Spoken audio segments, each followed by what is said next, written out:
श्लोक का सब एक साथ मिलकर के पाठ करें।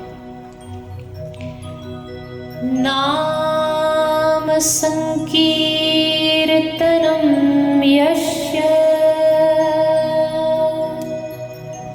नाम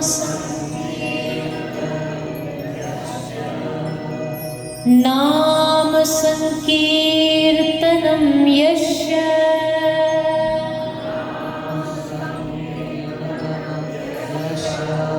सर्वपापप्रणाशनम्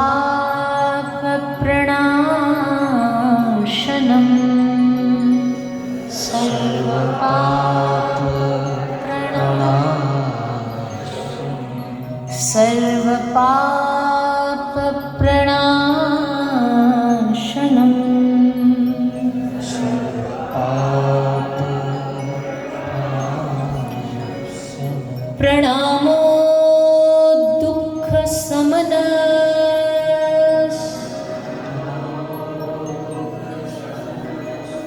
प्रणामो दुःख समन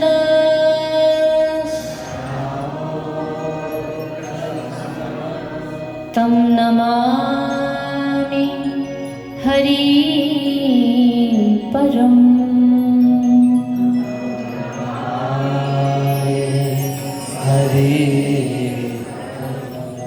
तं नमामि हरि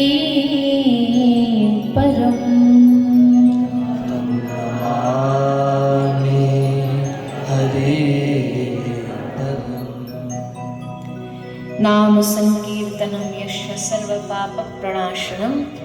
ये भागवत का विश्राम श्लोक है और मुझे लगता है यही भागवत का सार भी है। Moral of the story, moral of the story is कि भगवान का नाम संकीर्तन करिए, भगवान का नाम जाप करिए। हरे कृष्ण, जय श्री कृष्ण। जो भी गुरु मंत्र आपको मिला है, गुरु मंत्र का ज़्यादा से ज़्यादा जाप करिए। मैंने आपसे एक दिन पूछा था, मैं आपको कहूँ घर त्याग दो, त्याग पाओगे? आपने कहा नहीं। मैंने पूछा आप दान कर पाओगे सारी प्रॉपर्टी? आपने कहा नहीं। 4-4 घंटे ध्यान कर पाओगे? नहीं। लेकिन नाम जब चलते फिरते कर सकते हो? नहीं। आपने कहा हाँ, क्योंकि ये सबसे सरल साधन है। कलयुग केवल नाम आधारा, सुमिर सुमिर नर उतर ही पारा। बस इस नाम का आश्रय आप हम सबको लेना है। मुझे याद नहीं है पर इतना मुझे पता है, 7 दिन की कथा के बाद दक्षिणा मैं सबसे मांगती हूँ और यही दक्षिणा मांगती हूँ कि आप सब एक माला रोज़ इस कथा का दक्षिणा स्वरूप अपने घर पर करिए। एक माला नित्य हरे कृष्ण महामंत्र की या गुरु मंत्र है उसका आप सब जाप करिए। यही इस कथा की सबसे बड़ी दक्षिणा आपके द्वारा इस व्यासपीठ को प्रदान की जाएगी। तो उसी श्रृंखला में मुझे लगता है आप सबसे भी मेरी यही दक्षिणा है कि आप सब एक माला करने में मुश्किल से मुश्किल मैक्सिमम जो लगता है 10 मिनट लगता है। बहुत ज़्यादा बोला है मैंने, 5-6 मिनट में हो जाती है, पर आप आराम से भी करोगे तो 10 मिनट। मुझे लगता है 24 घंटे में से 10 मिनट निकालना इट्स नॉट हार्ड, हर आदमी कर सकता है। सो आप कह सकते हैं मेरी प्रार्थना, मेरा निवेदन, मेरी रिक्वेस्ट कि आप सब एक माला नित्य महामंत्र की करें, ऐसी मेरी आप सभी से आशा है। और मुझे आशा है आप सब इसको अवश्य करेंगे, ऐसा मेरा पूर्ण विश्वास है। इन 7 दिनों में कोई भी त्रुटि, कोई भी भूल मुझसे रही हो तो उसके लिए मैं क्षमा प्रार्थी हूँ व्यासपीठ से। त्वदीयं वस्तु गोविंद तुभ्यमे समर्पये। कृष्ण कथा है, उन्हीं के चरणों में अर्पित करते हैं। कुछ क्या कहूँ, पहले दिन से कहते आ रहे हैं कि हरी इच्छा के बगैर कुछ हो नहीं सकता। जो प्रभु चाहते हैं वही होता है और वही हुआ। मेरा स्वभाव नहीं है कि मैं किसी को कुछ बोलूं या कुछ कहूं, लेकिन आप सब जानते हैं इस कथा को रोकने के लिए, इस कथा को बंद करने के लिए बहुत लोगों ने प्रयास किया, जी जान से प्रयास किया। 2 बार स्थान को बदला गया, लेकिन मुझे लगता है कि धन्य है, ये मैं सच मानिए, मैं केवल झूठी बात या झूठी प्रशंसा के लिए नहीं कह रही, लेकिन मैं सचमुच हृदय से उस भावना को प्रणाम करती हूँ जो भावना यहाँ इस सिद्धाश्रम में पूज्य श्री राज राजेश्वर गुरु जी ने दिखाई कि लाख कोशिश की लोगों ने किसी भी तरह से। आज विश्राम दिन है, मुझे लगता है लाइव भी नहीं तो बोल दूँ, और लाइव भी है तो भी क्या फर्क पड़ता है, सुनिए उससे क्या फर्क पड़ता है। मंदिरों को धमकाया गया, मंदिरों को फोन करके धमकाया गया कि ये कथा नहीं होनी चाहिए, इस कथा में दूसरे धर्म का प्रचार होता है, मैसेज स्प्रेड किए गए कि इस कथा में नॉन वेज को बढ़ावा दिया जाता है, जो कथा कर रही है उसकी शादी एक मुस्लिम से हुई है, आदि आदि। शादी वाला भी सामने ही खड़ा है। गुरुजी बार बार कहते हैं कि कहीं से लगता है, लेकिन क्या करें, दुनिया ये बनाई ही इसलिए है भगवान ने कि कुछ भी करो कुछ भी कहो। और एक परिवार तो ऐसा था जिसमें तो कहूँ बड़ी हिम्मत है, काम धंधा सब छोड़ करके 7 दिन तक बेचारे बाहर खड़े रहे कि इससे अच्छा भीतर ही आ जाते, कम से कम एक आध बार तो राधे राधे निकल जाता मुख से, एक बार तो श्री कृष्ण निकल जाता। पर जिसकी जैसी इच्छा, सबको मेरा प्रणाम है। पर मैं फिर ये बात कहूँ कि हमारे जो राज राजेश्वर जी, उन्होंने हार नहीं मानी। हो सकता और लोगों की तरह डर के कि हम भी क्यों पचड़े में पड़े, हम भी क्यों इस पूरे झगड़े में पड़े, लेकिन आपने पहले ही दिन मुझे बोल दिया था कुछ भी हो कथा ज़रूर होगी, चाहे मुझे उसके लिए कुछ भी करना पड़े, चाहे केवल हम ही बैठे रहें, आपस में ही करें, क्योंकि ये श्रीमद् भागवत है। ये श्रीमद् भागवत हम सनातनियों की पहचान है। अगर उस पहचान को कोई रोके तो इससे बड़ा कलंक हमारे सनातनियों के लिए कोई हो नहीं सकता कि हम भगवान के नाम को लेने में अगर बाधा बनते, और ये बाधा कोई दूसरा धर्म वाला नहीं बना। कष्ट की बात यह कि वही अपने लोग जो धर्म का झंडा लेकर के खड़े हैं, वही धर्म के झंडा लेकर के खड़े होने वाले लोग अपने ही धर्म की कहते हैं ना, हमेशा एक लकड़ी, एक पेड़ को काटा जाता कुल्हाड़ी से, लोहे की होती है, लेकिन उस कुल्हाड़ी का साथ कौन देता मालूम है? लकड़ी। एक लकड़ी ही लकड़ी को काटने में लोहे का साथ देती है, तब पेड़ कटता है। और मुझे लगता है वही हम लोग कभी कभी भूल कर बैठते हैं।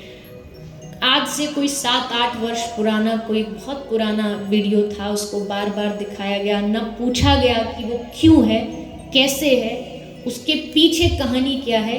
क्योंकि एक अंग्रेजी में कहावत है ना कि डू नॉट जज a book by its cover, लेकिन हम हमेशा वही करते हैं। एक लाइन आपको नहीं बता सकती कि मैं क्या करती हूँ क्या नहीं करती। मैंने हमेशा कहा है मेरी जिह्वा गल जाए अगर मैं कृष्ण नाम के अलावा कभी अपनी व्यासपीठ से कुछ और गाऊं तो। आज से नहीं, मेरे गुरु ने 4 वर्ष की अवस्था से मुझे आशीर्वाद दिया हरि नाम प्रचार का। उन्होंने तो मुझे यहाँ तक भी सिखाया कि बेटा आश्रम बनाना भी माया है।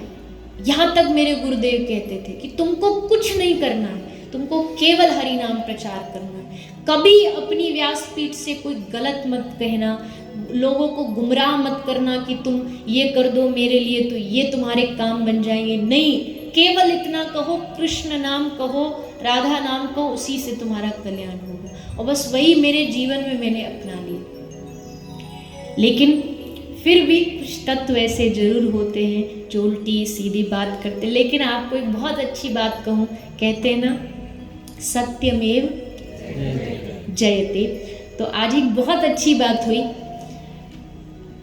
मैंने इसलिए बीच में, आपको पता, मैं गुरुजी को बुलाया था कि मैं ये बोलूं कि नहीं बोलूं, आप थोड़ा सा सुझाव दीजिए। आज कथा थोड़ी लेट हुई ना, 3:30 से थोड़ा लेट, क्योंकि उस समय हम एक मीटिंग में थे और वो मीटिंग यही थी, जितने भी जो लोग ज़्यादातर जो विरोध कर रहे थे, आज 7वें दिन उनके मन में आया कि चलो सामने बैठ के बात की जाए। जबकि मेरा भाव पहले दिन से यही था कि अगर किसी को कोई परेशानी है तो तो सामने आइए, बात करिए, पूछिए। जो बाहर हैं उनको भी पहले दिन से ही हम न्योता दे रहे हैं, आप भीतर आइए, आइए, बैठिए, बात करिए, लेकिन वो उसके लिए तैयार नहीं थे। पर आज 7वें दिन कोई भगवत कृपा हुई, जितने भी विशेषकर उसमें जो ब्राह्मण समाज के लोग थे उन सब ने मिलकर के एक सुबह गुरुजी से बात की कि हम मीटिंग करना चाहते हैं, हमारे कुछ क्वेश्चन, कुछ उत्तर, हम स्टोरी जानना चाहते हैं कि है क्या ऐसा सचमुच है, ये सब बातें जो मैसेज में लिखी गई वो होती है नहीं। तो उसके विषय में चर्चा हुई। और ज़्यादा तो मैं क्या बोलूँ, पर इतना कह सकती हूँ, सब थे उस मीटिंग में, गुरुजी भी थे, तो सब ने, उन लोगों ने हाथ जोड़ करके कहा कि ये हमसे भूल हुई है कि हमने इस तरीके का श्रीमद् भागवत का अपमान किया है। ये मेरे शब्द नहीं हैं, वो उनके शब्द हैं, मैं कोई इसमें मिलावट बना के नहीं कह रही। और उन्होंने आश्वासन भी दिया है कि हम आपके जाने के बाद भी ये प्रयास करेंगे कि वो जो गलत र्यूमर्स फैलाए गए उनका विरोध किया जाए कि एकदम गलत है, हमें पहले से पता होता तो हम ये करते, वो जो भी उनकी बातें थी, लेकिन एटलीस्ट अंत में जाकर के कहीं ना कहीं एक बात उनकी तरफ से आई। ये हमारे लिए, व्यासपीठ के लिए एक बहुत बड़ी कृपा है ठाकुर जी की। मैं बस इतना ही कहूँगी कि भैया देखो, छोड़ो ना लड़ना झगड़ना, क्या रखा है इसमें, अपने धर्म से प्यार करो, इसको आगे बढ़ाओ। और एक बात मैंने उस मीटिंग में भी कही और आज भी कहती हूँ, ध्यान रखिएगा, ये जो कथा का गान करने वाले महापुरुष होते हैं ना, मैं अपनी बात नहीं कर रही, जो महापुरुष है मैं उनकी बात कर रही हूँ। 3 घंटे जब इस व्यासपीठ से कोई व्यक्ति बोलता है ना, तो हो सकता है कि उन बातों से हर आदमी सहमत ना हो। अरे घर में 5 मेंबर्स होते हैं, एक की बात दूसरा अपोज करता है कि नहीं ये ठीक नहीं है, ये तो इतनी बड़ी दुनिया है। अगर आपको किसी की बात अच्छी नहीं भी लगती है ना, तो जैसे परिवार की बात परिवार में रखते हो ना आप, घर में बैठ के, घर की बात घर में बैठ के बातें की जाती है, वैसे अपने धर्म की बात धर्म में ही रहे तो ज़्यादा अच्छा है। बैठो, सोल्यूशन निकालो। आपको हमको ही आपकी बात अच्छी नहीं लगी, आगे से आप ऐसा मत करिएगा, आप अपनी बात रखिए, उसका अधिकार है आपको। लेकिन झंडा लेकर के पूरी दुनिया में घोषणा करना कि देखो हम आपस में लड़ रहे हैं। हमारे बुजुर्ग सिखाते हैं, जब घर में झगड़ा भी होता है ना, तो दरवाजे और खिड़कियां बंद कर लो, ताकि पड़ोसी सुन ना ले, नहीं तो वही पड़ोसी जाके सारी दुनिया में हल्ला मचाएगा कि यहाँ झगड़ा हो रहा है।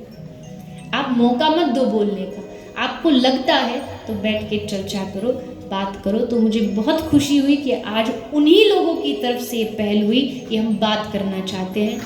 और कुछ अभी भी थोड़े से हैं शायद बाकी, लेकिन उसके लिए हमारे गुरुजी हैं जो अपना कार्यरत हैं, धर्म के लिए हमेशा कार्यरत हैं, तो उसके लिए, उस पहल के लिए बहुत बहुत शुभकामनाएं। मैं चाहती हूँ कि आप भी अपनी वाणी के द्वारा आज कथा के विश्राम दिवस में अपना आशीर्वाद और अपना भाव प्रकट करें।